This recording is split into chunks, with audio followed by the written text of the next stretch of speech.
네, 반갑습니다. 오늘은 2차 식욕에 대해서 말씀드리겠습니다.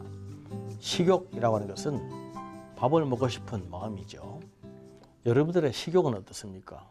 식사를 잘 하십니까? 식욕은 알겠는데 2차 식욕은 또 무엇일까 궁금하시죠? 오늘 그 말씀을 드리겠습니다.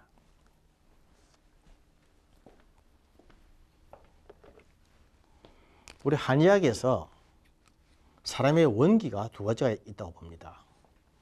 원기는 인체의 근본이 되는 힘인데 이것은 신기가 있고 비기가 있습니다. 신기라고 하는 것은 한의학에서 신기라고 말할 때는 콩팥을 말하는 것이 아니라 비뇨 생식기의 기능과 남자의 양기, 여성의 음기를 말하는 것입니다. 정력을 말하는 것이죠. 이 신기라고 하는 것은 어릴 때 태어날 때부터 있다가 또 청소년기에 가장 왕성해졌다가 갱년기가 되면 끊어지고 나이가 들어가면서 많이 약해집니다. 비기라고 하는 것은 음식을 먹고 소화, 흡수시킬 수 있는 힘을 말하는 것이죠. 다시 말해서 밥 먹는 힘을 비기라고 합니다. 비기. 그래서 이 비기는 날 때부터 죽을 때까지 계속적으로 살아있어야 됩니다. 다시 말해서 비기는 우리 몸의 힘을, 에너지를 지탱시켜주는 기능인데 이 비기가 떨어지면 사람은 그냥 죽습니다. 밥 못 먹으면 죽는다는 말이 그 말이죠. 나이가 들어가면서 신기가 떨어진 데다가 비기마저 떨어져서 식사를 못하면 그게 죽는 겁니다. 그런데 그만큼 중요한 것이 비기인데 오늘은 2차 식욕에 대해서 말씀드리고자 합니다. 비기가 바로 다른 말로 하면 식욕이죠. 식욕. 밥 먹는 힘인데 이 비기에는 1차 식욕과 2차 식욕이 있습니다.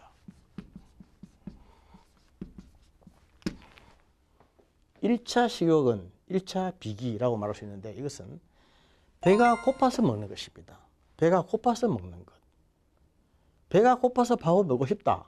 이것을 1차 식욕이라고 합니다. 밥때가 되면 밥 먹는 것은 당연하지 않습니까? 그것은 1차 식욕이 살아있기 때문에 그런 것이죠. 밥때가 돼도 밥 먹고 싶은 생각이 없다. 이게 문제입니다. 이것은 1차 식욕이 없다고 하는 것은 비기가 떨어졌다는 말이니까 비기가 떨어지면 바로 죽거든요. 무엇보다 중요한 것이 비기입니다. 그래서 제가 이 시간에서 성경적 한의학에 대해서 강의하면서 음식에 대해서 얘기를 많이 하는 것도 결국 음식을 못 먹으면 죽는 것이고 잘못 먹으면 병들기 때문에 이 비기에 대한 얘기를 많이 하기 위해서 그렇게 하는 것입니다. 1차 식욕은 배가 고파서 먹는 것. 2차 식욕은 전에 맛있었던 경험이 있어서 먹는 것. 분명히 배는 안 고프지만 1차 식욕에 대해서는 더 이상 말씀 안 드려도 잘 알겠죠. 2차 식욕 말씀드릴까요? 요새 말이죠. 식당의 밥값보다는 찻집의 차값이 더 비쌉니다. 밥을 6,000짜리, 7,000짜리 먹고 차를 10,000원짜리 마시게 되는데 차 마시러 갔는데 카페에 가보면은 빵도 있고 과자도 있고 뭐 아이스크림도 있고 다 있지 않습니까? 옛날에는 차만 마시는데 요새는 빵이 있으니까 빵도 사 먹게 되고 또 아이스크림이 있으니까 또 아이스크림도 먹게 되고 과자도 같이 먹게 되고 언제부턴가 차 마시면서 그런 것들도 같이 먹게 되는 그런 세상이 되어버려 말았죠. 그러니까 빵을 엄연히 맛있는 빵을 팔고 있는데 안 먹고 차만 마시려고 하니까 뭔가 좀 이상하고 속보이는 것 같고 그래서 그리고 배가 빵빵하게 부름에도 불구하고 더 사게 되지 않습니까? 그게 2차 식욕입니다. 저 빵이 내가 지금 배가 고픈 건 아니지만 빵을 맛있게 먹어본 경험이 있고 또 먹으면 더 맛있을 것 같아서 옛날 생각이 나서 옛 기억이 나서 사게 되는 거죠. 이게 2차 식욕입니다. 2차 식욕. 오늘날 뭐가 더 문제가 되겠습니까? 1차 식욕이 문제가 되겠습니까? 2차 식욕이 문제가 되겠습니까? 우리가 TV를 보면서 밤에 뭐 TV 연속극이나 뭐 이런 걸 보면서 입이 좀 심심하지 않습니까? 그러니까 뭐 빵도 먹고 고구마도 삶아 먹고 뭐 이렇게 스낵도 먹고 깊은 밤 되면 라면도 끓여 먹고 이렇게 하는데 정작 배가 고파서 그런 건 아니거든요. 저녁밥을 다 먹고 난 다음에 TV 보고 앉아 있으면서 이것저것 가져오라 해서 자꾸 자기도 모르게 주전부리를 하게 되는 겁니다. 결국 그게 2차 식욕이에요. 2차 식욕. 옛날에 맛있게 먹고 재미있게 먹어봤던 기억이 있어서 나도 모르게 또 손이 가는 겁니다. 손이 가면 입에 가는 거죠. 손에 찝어서 입으로 넣게 되는 겁니다. 이게 2차 식욕입니다. 2차 식욕. 근데 이게 사실 별로 좋은 게 아니에요. 우리가 칠후 불식이라고 할 말이 있지 않습니까?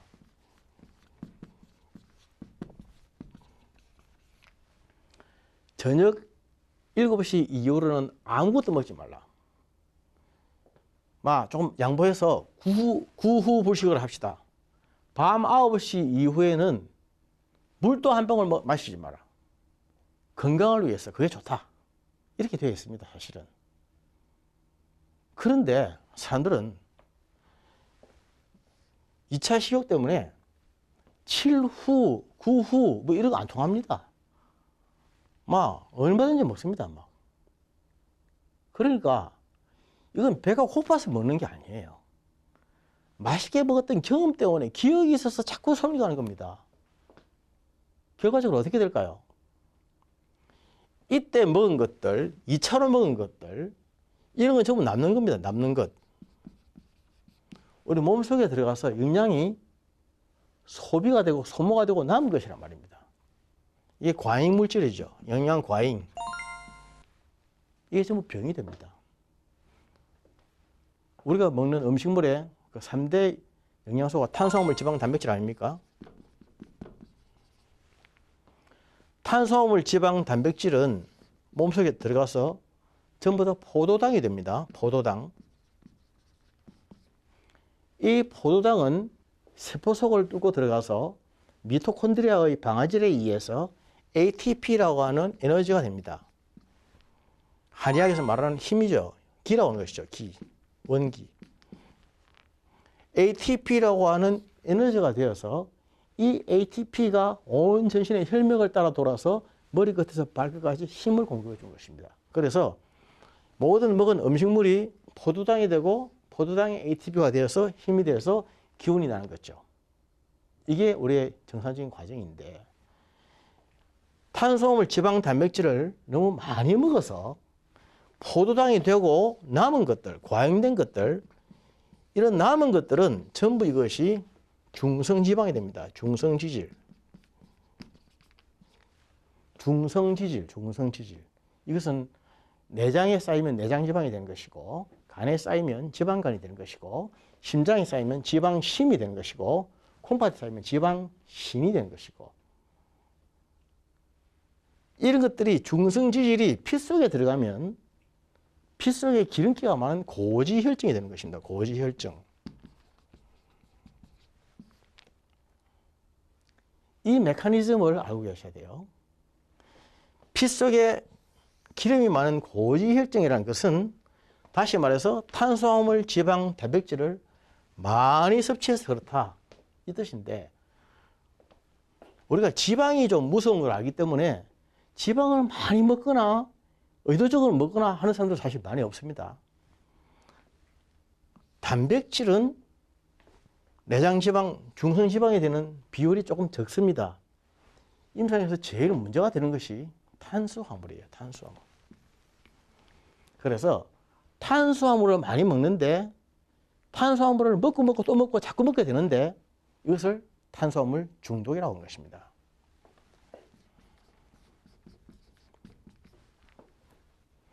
그래서 자세히 보면은 우리가 2차 식욕에 당겨가지고 자꾸 먹게 되는 것이 대부분 보면은 탄수화물입니다. 탄수화물. 밥 먹을 때 1차 식욕 때문에 육고기를 먹은 사람이 카페에 가서 또 육고기를 먹겠습니까? 빵 먹지 않습니까? 그게 다 탄수화물이지 않습니까? 우리가 집에서 먹는 것도 가만히 보면 2차 식욕 때문에 먹게 되는 대부분의 음식은 탄수화물이에요. 탄수화물. 그건 자기로서 억울한 것입니다.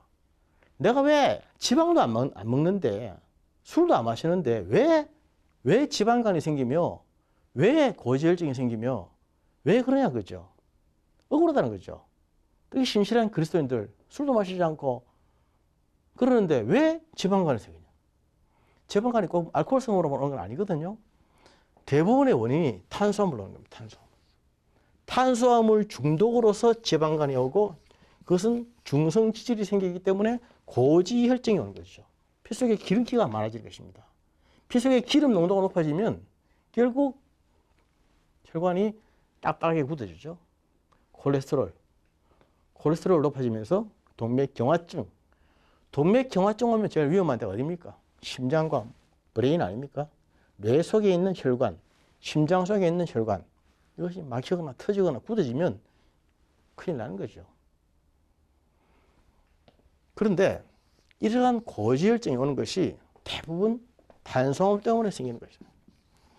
우리 일상에서 배가 고파서 먹은 음식이 아니라 옛날에 맛있게 먹었던 기억 때문에 이러한 병이 온다고 하면 얼마나 억울합니까? 그렇지 않습니까? 정작 배가 고파서 먹은 음식은 우리에게 그렇게 치명적이지 않습니다. 필요한 만큼 우리가 섭취를 할 것이고 먹은 것이 또 안에서 소화가 되고 흡수가 되고 나가면 그만인데 쓰고 남은 것들 이런 과잉 안 먹어도 좋은 것들 괜히 쓸데없는 것들이 들어가가지고 이게 다 독이 되는 겁니다. 독. 억울하지 않습니까? 좀 심하게 표현하면 돈을 주고 독을 사는 겁니다. 돈을 주고 독을 사서 내 몸을 해롭게 하는 것이죠. 왜 그러냐? 왜? 입안에서 혀에서 잠깐 느끼는 그 찰나적인 기쁨, 희열, 쾌락 이걸 만족시키기 위해서 돈을 주고 독을 사는 그런 어리석은 일이 너무나 많다는 거죠. 그래서 밥값보다는 차값이 더 많이 들어갑니다. 1차 식욕보다는 2차 식욕에 낭비되는 소모되는 경비와 지출이 엄청나게 많습니다. 아프리카라든지 저런 가난한 지역에 가면 정말 1차 식욕의 문제를 해결하지 못해서 애들이 굶어 죽어가고 있는데 우리나라는 2차 식욕에 펑펑 쓰대면서 과잉으로 독을 만들어서 자기 몸을 해롭게 한다면 이게 얼마나 어리석은 일입니까? 진정한 그리스도인들은 자신의 몸을 성전 개념으로 살아가는 사람들입니다. 내 몸을 성전 개념으로 살아가는 사람들은 이 성전에 대한 성전 가꾸기, 성전 지키기에 대한 의미를 다시 한번 생각해야 됩니다. 꼭 술 마시고 담배 피우는 것만이 성전을 더럽히는 것입니까? 꼭 성적인 문란에 빠져야만 더럽히는 것입니까?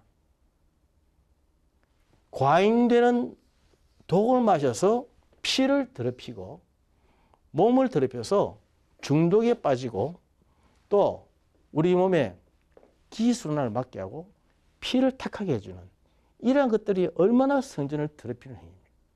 그런데 그걸 자기도 모르는 사이에 폼 잡고 잠깐 즐기고 잠깐 기분 좋게 하기 위해서 그렇게 하기 위해서 빠져든다고 하면 얼마나 그것이 안타깝고 어리석은 일이냐 하는 것이죠.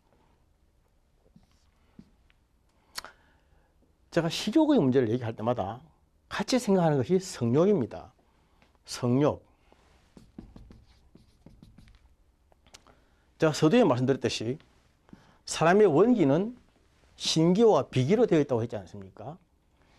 비기가 바로 식욕이라고 한다면 신기라고 하는 것은 비뇨 생식기를 포함한 남자와 여자의 성적인 본능, 정욕이라고 그랬죠. 성욕도 신기에 다 들어가는 것입니다. 그래서 신기가 좋은 사람은 건강한 성욕이 발달되어 있고 신기가 약한 사람은 성욕이 떨어져 있습니다. 근데 신기 또한 자세히 보면은 이것도 1차 신기가 있고 2차 신기가 있는 거예요. 1차가 있고 2차가 있습니다. 1차 신기는 무엇일까요? 1차 신기는 필요하기 때문에 당연히 해야 할 그런 성욕입니다. 결혼을 하면 부부간에 같이 잠자야 되는 것, 부부가 서로 사랑하면서 해야 되는 것, 이런 것들은 1차죠. 1차. 하나님 우리 허락하신 아름다운 것입니다. 선물입니다. 그런데 2차 시기는 뭘까요? 2차 성욕. 2차 성욕은 전에 짜릿하게 즐겨봤던 그런 성적인 쾌감이 있어서 다시 시도하는 겁니다. 이거는 꼭 필요한 거 아니에요. 그렇지 않습니까? 해서는 안 되는 줄 뻔히 알면서 옛날에 했던 짜릿한 즐거움, 쾌감, 기쁨, 희열 이런 것이 있었기 때문에 또다시 하는 것, 또 시도해보는 것, 주전부리 같은 그런 성욕. 이게 바로 2차 성욕이란 말입니다. 2차 성욕. 이건 죄악이죠. 마치 2차 식욕 때문에 우리가 영양의 과잉이 와서 결국 도의되는 거나 마찬가지로 2차적인 성욕 때문에 우리의 몸과 영이 또 얼마나 많이 망가지는지 모릅니다. 굉장히 무서운 힘이에요. 엄청난 저력을 가지고 있습니다. 이거요, 2차라고 그래서 1차보다 절대로 못하다거나 가볍다거나 약하게 보면 큰일 납니다. 항상 더 무서운 것이 2차입니다. 아까 제가 말씀드렸지 않습니까? 1차 식욕을 해결하기 위해서 쓰는 돈, 비용보다는 2차 식욕을 해결하기 위해서 엄청난 많은 돈이 지출이 되고 있다. 성욕도 마찬가지입니다. 1차 성욕을 해결하기 위해서 우리가 지출해야 되는 것보다는 2차 성욕을 해결하기 위해서 엄청난 많은 지출을 해야 됩니다. 2차 성욕이 한번 빠져버리면 그것을 커버하고 만회하고 해결하기 위해서 엄청나게 노력과 시간과 돈이 투자되고 인생이 다 투자가 됩니다. 2차가 무서운 겁니다.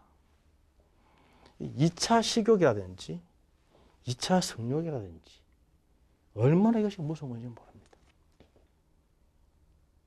사람이 그런 존재거든요.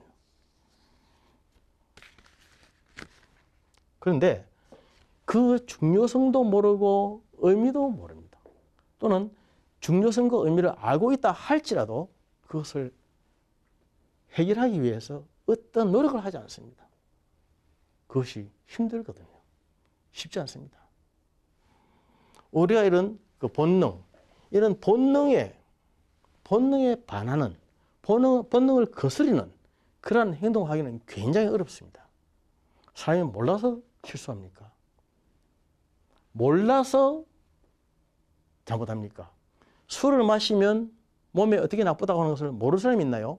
담배를 계속 피우면 어떻게 안 좋다는 걸 모르는 사람이 있습니까? 이렇게 많이 먹으면 무엇이 안 좋다는 것을 모르는 사람이 있나요? 다 알지 않습니까? 우리가 하는 일들은 이미 다 알고 있는 일입니다. 우리가 몰라서 잘못하는 것이 없어요. 다 알고 있는 거예요. 다 알고 있지만 하기 싫어서 하는 겁니다. 또 하고 싶어서 하는 겁니다. 하기 싫어서 마땅히 해야 될 일을 안 하고 또 하고 싶어서 하지 말아야 될 일을 하는 것입니다. 언제나 그렇듯이 매력 있는 것들은 참 우리를 이끄는데 그 힘이라고 하는 것은 놀랍습니다. 도무지 자기 자신의 힘으로 절제가 안 되는 거죠. 이때 우리가 알아야 될 것은 무서움이에요. 무서움, 두려움.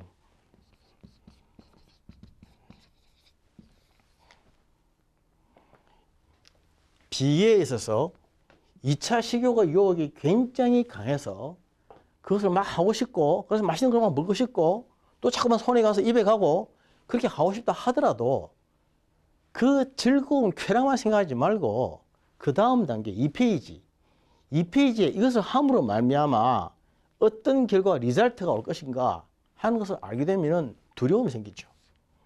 내가 이걸 먹으면 말하면 쓸데없이 자꾸 먹고 많이 먹고 한밤중에 일어나서 자다가 일어나서 먹고 야밤에 테이블에서 먹고 이렇게 자꾸 하다가 보면은 중성지질이 되고 고지혈증이 되어서 나중에 내가 중풍에 걸린다든지 치매가 온다든지 또는 고혈압이 와서 그렇게 꼼짝 못하면 어떻게 하느냐, 당뇨병이 오면 어떻게 하느냐, 이런 리잘트, 결과를 생각한다면 두렵게 되죠. 두려움이 있으면 안 하게 됩니다. 두려움이 있으면 금하게 되는 것이죠. 삼가 알아서 절제할 줄 압니다. 그게 성숙된 사람이죠. 하고 싶어서 하고 하기 싫다고 안 하는 것은 미성숙이고 하고 싶지만 안 할 수 있고 안 하고 싶지만 할 수밖에 없는 것. 이것이 성숙한 사람이에요. 우리가 두려움을 가지게 되면 이 병에 대해서 알게 되고 이 리잘트 결과에 대해서 알게 되면은 삶과 알아서 절제, 셀프 컨트롤, 이걸 성경에서는 절제라고 그러죠. 절제. 절제할 수가 있는 것입니다. 신기도 마찬가지겠죠. 섹스에 대한 호기심이 없는 사람이 있습니까? 그런데 그 결과에 대해서 두려움을 알게 되고 우리가 부담해야 할 비용, 그 트러블 코스트, 그 트러블을 이렇게 말미암아 내가 감당해야 할 코스트, 비용, 경비 이런 것들을 감안한다고 생각하면, 감안해 보면 그것이 얼마나 무섭고 엄청난 일인가.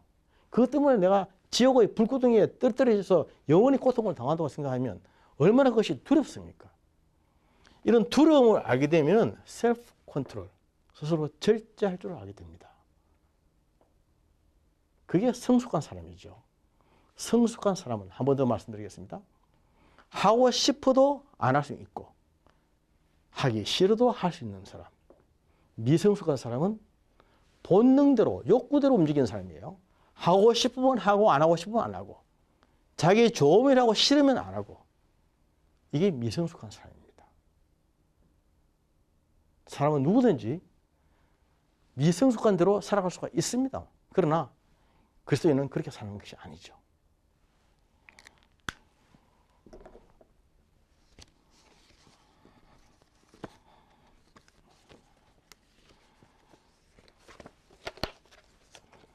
그리스도인으로 이 땅을 살아가면서 우리는 매일 성전 개념으로 살아야 됩니다. 내 몸이 하나님의 영이 거하시는 거룩한 성전이다. 성전을 더럽히는 자는 하나님이 멸하신다. 고린도전서 3장 16절, 17절 말씀이죠. 그렇게 성전 개념으로 성전을 건사하는 마음으로 매일 살아가십시다. 그렇게 하게 되면 나의 본능대로, 욕구대로 살지 않기 때문입니다. 매일매일 좀 더 성숙해지는 훈련을 하는 것이죠. 성숙을 훈련을 하다 보면 그 모습이 경건의 모습을 띠게 됩니다. 그리스도인은 그래서 매일 경건을 훈련하는 사람, 성숙을 배워가는 사람들이죠. 하나님이 기뻐하시는 사람들입니다. 그렇게 사심으로 영과 육이 더욱더 건강해지고 튼튼해지는 멋있는 우리 방송 가족들 되시기를 주님의 이름으로 축복합니다. 감사합니다.